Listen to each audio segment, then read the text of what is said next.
Hi, Al Roberts here with the Almont General Hospital Fairview Manor Foundation. And I'm joined today by Betty Ann Howard, who is with Assante Wealth Management, but also we know Betty Ann as part of our donor motivation program. Betty Ann works with us to help people look at different ways to give, legacy giving, etc. So welcome, Betty Ann. Thank you. I'm happy to be here. I love talking to you. Well, thank you. And I enjoy talking with you as well, especially because there's often things that donors aren't aware of that are fairly simple, and yet they can really make a difference both for the charity and for the donor. And certainly that's what led me to wanting to speak with you today, Betty Ann. The markets are doing quite well right now. And oftentimes at this time of year, people are thinking about making their annual gift. And for some people, the potential to make a gift of, say, $1,000 or more is something that they are willing to do with the charities that they support. If I had $1,000 cash or $1,000 of stock, what would be the best way to support the Almont General Hospital Fairview Manor? That's an excellent question, and I'm so glad you're asking it because it's certainly a concept that is misunderstood. And I think part of the reason why it's misunderstood is because it gets framed within a language that people find hard to understand. And oftentimes it gets framed as, should you use appreciated securities or should you be using after-tax income? And just so you know, I have these conversations with people who have lots of education, and it takes a lot to, even though for me, it's a fairly simple concept, for most people, it's not the way people think.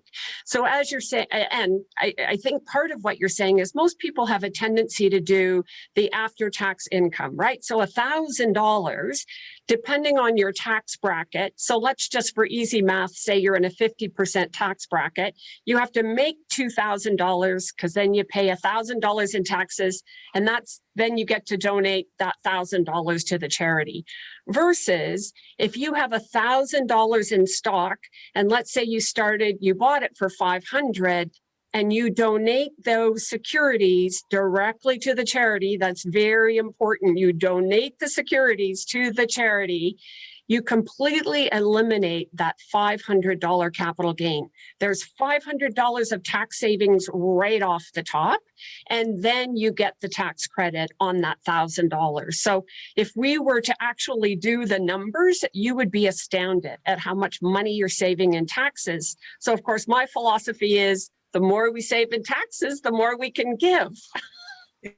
Exactly. And I mean, everybody loves the concept of giving less money to the government. You and I have talked about this before, and we both, as proud Canadians, love our standard of living. But if the government doesn't get as much from me as they normally do, I'm okay with that. I think it's important that people understand once we get that donation of stock, we liquidate it immediately. Our stock, the person that looks after our stocks liquidates it immediately. And then there's no risk that we're going to lose money or gain money. We get the amount of the stock, and then we provide a tax receipt for the fair market value that it was sold at. So exactly. That's important for people to know as well. So, and oftentimes people think this is quite complicated in terms of, it's just easier for me to give $1,000. But really, from our point of view, it's only one form. They fill out one form, they send it to their stockbroker fills it out, does it, and gets it to the folks that look after our stock, and it's a win-win-win for everybody. And you have that form. Yes. Right? Like, yes. Yeah. So it is. It's very easy to fill out. And I think the biggest challenge is for people to start reframing these concepts. You know, you said earlier about there are so many things that people can do, and people just aren't aware of it. I call it the philanthropy toolkit, and there are so many options in that toolkit. And so donating securities or donating, and it can be a mutual fund it has to be non-registered money. But if you have a mutual fund that's gone up in value, then you can talk to your financial advisor. If you're wanting to reposition your portfolio, you can, because I've done this, you can say, you know what, if we donate this particular piece of your portfolio, we completely eliminate all of the taxes, and then we can do all of these other things. So it's quite, it's a fascinating process, and it can be very simple, and it's certainly very easy. Well, thank you for sharing that with us, Betty Ann. That's great advice as always. And I think you and I should have a couple more chats like this. Yeah, we should call it the Philanthropy Toolkit series. Excellent. Thanks a lot, Betty Ann.